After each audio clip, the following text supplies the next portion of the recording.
নবম শ্রেণী, দশম শ্রেণী এবং এসএসসি শিক্ষার্থী বন্ধুরা, এই ভিডিওতে আমি তোমাদের বিজ্ঞান বই থেকে হৃদযন্ত্রের যত কথা অধ্যায় থেকে হার্টবিট বা পালস রেট গণনার পদ্ধতি শেখাবো। রোগীর হাতের কবজিতে হাতের 3 আঙ্গুল যেমন অনামিকা, মধ্যমা ও তর্জনী দিয়ে চাপ দিলে হৃদস্পন্দন প্রতি মিনিটে কতবার হয় তা অনুভব করা যায়। হাতের 3 আঙ্গুল এমনভাবে রাখতে হবে যেন তর্জনী থাকে হৃৎপিণ্ডের দিকে, মধ্যমা মাঝখানে এবং অনামিকা হাতের আঙ্গুলের দিকে। চিত্র 3.14। এটা হচ্ছে চিত্র 3.14। তোমরা খেয়াল করো কিভাবে পালস রেট গণনা করতেছে। মধ্যমা আঙ্গুল দিয়ে বোঝা যাবে হাতের রেডিয়াল ধমনী কতবার ধুকপুক করছে, 1 মিনিটে কতবার স্পন্দিত হচ্ছে, সেটাই হচ্ছে পালস রেট বা পালসের গতি। শিক্ষার্থী বন্ধুরা, তোমরা যদি রোগীর হাতের নির্দিষ্ট স্থানে 3 আঙ্গুল অনামিকা, মধ্যমা এবং তর্জনী দিয়ে চাপ দাও, তাহলে বিপ বিপ অনুভূত হবে। এই বিপ বিপ প্রতি মিনিটে কতবার হচ্ছে, এটাই হচ্ছে পালস রেট। পালসকে আমরা সাধারণভাবে নাড়ি বলে থাকি। কবজিতে পালস না পাওয়া গেলে কণ্ঠনালীর পাশে হৃদস্পন্দন দেখা যেতে পারে, অথবা সরাসরি বুকে কান পেতেও হার্ট সাউন্ড শোনার চেষ্টা করা যেতে পারে।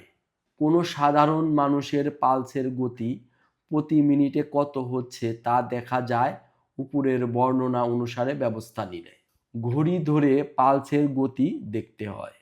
সাধারণত পালসের গতি দ্রুত হয় পরিশ্রম করলে, ঘাবড়ে গেলে, ভয় পেলে, তীব্র যন্ত্রণা হলে কিংবা জ্বর হলে। তাহলে কখন পালসের গতি বা বেশি বেশি দ্রুত বিপ বিপ হয়, সেটা হলো কেউ যদি বেশি পরিশ্রম করে, কেউ যদি ঘাবড়ে যায়, কেউ যদি অনেক ভয় পায়, অথবা শরীরের ভিতর তীব্র যন্ত্রণা হচ্ছে এমন ব্যক্তির, কিংবা কারো গায়ে যদি প্রচণ্ড জ্বর থাকে, তাহলে পালস রেট দ্রুত গতি হয়। পালসের স্বাভাবিক গতি হলো প্রতি মিনিটে 60 থেকে 100 বার। শিশুদের জন্য এটি বেশি, প্রতি মিনিটে 100 থেকে 140 বার।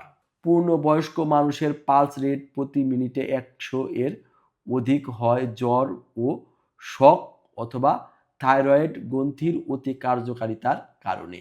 তোমরা খেয়াল করো, একজন স্বাভাবিক মানুষ যে সুস্থ আছে তার প্রতি মিনিটে পালস, বা একজন স্বাভাবিক মানুষ যে সুস্থ আছে তার প্রতি মিনিটে পালসের গতি হবে 60 থেকে 100 বার, এরই ভিতরেই হবে।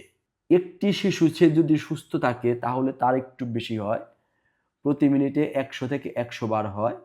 একজন পূর্ণবয়স্ক মানুষ তার যদি জ্বর হয়, অথবা অচেতন হয়, অথবা থাইরয়েড গ্রন্থির অতি কার্যকারিতা হয়, তখন তার পালস রেট প্রতি মিনিটে 100 এর বেশি হবে।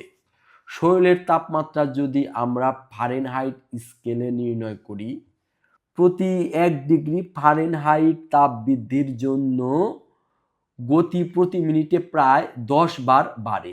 অর্থাৎ কারো যদি 100 ডিগ্রি ফারেনহাইট তাপমাত্রা থাকে, যতবার পালসের গতি হবে, তার যদি 101 ডিগ্রি ফারেনহাইট অর্থাৎ 1 ডিগ্রি বৃদ্ধি পায়, তাহলে পালস 10টা বৃদ্ধি পাবে। পালসের গতি খুব দ্রুত, খুব মন্থর বা অনিয়ন্ত্রিত হলে বুঝতে হবে যে হৃদযন্ত্রে সমস্যা আছে। প্রতি মিনিটে পালসের গতি 60 এর কম হতে পারে হার্ট ব্লক বা জন্ডিসের কারণে। অর্থাৎ কারো যদি পালসের গতি 60 এর কম হয়, তাহলে বুঝতে হবে হয়তো তার হার্টে ব্লক আছে অথবা তার জন্ডিস আছে। স্বাভাবিকভাবে মানসিক উত্তেজনা, ব্যায়াম, সন্ধ্যার দিকে পালসের গতি বেড়ে যায়। এ অবস্থায় পালসের গতি অধিক হলে তা স্বাভাবিক ভাবতে হবে। অর্থাৎ কিছু কিছু সময় আছে যে সময়ে পালসের গতি এমনিতেই বৃদ্ধি পায়, এগুলো হলো মানসিক উত্তেজনা। কেউ অনেক কষ্টে আছে অথবা অনেক আনন্দিত আছে, তাহলে তার পালসের গতি বৃদ্ধি পেতে পারে।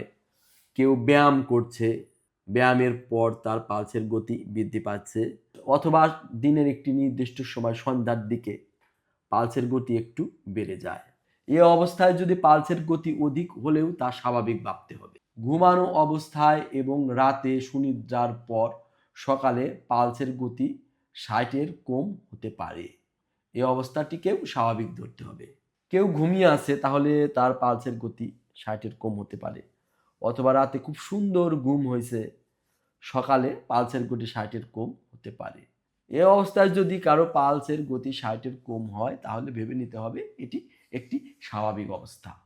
শিক্ষার্থী বন্ধুরা, ভিডিওটি কেমন লাগলো? ভিডিওটি ভালো লেগে থাকলে চ্যানেলটি অবশ্যই সাবস্ক্রাইব করবে এবং এরকম আরও ভিডিও পেতে পাশে থাকা বেল বাটনটি ক্লিক করবে। ভিডিওটি দেখার জন্য তোমাদের অনেক ধন্যবাদ।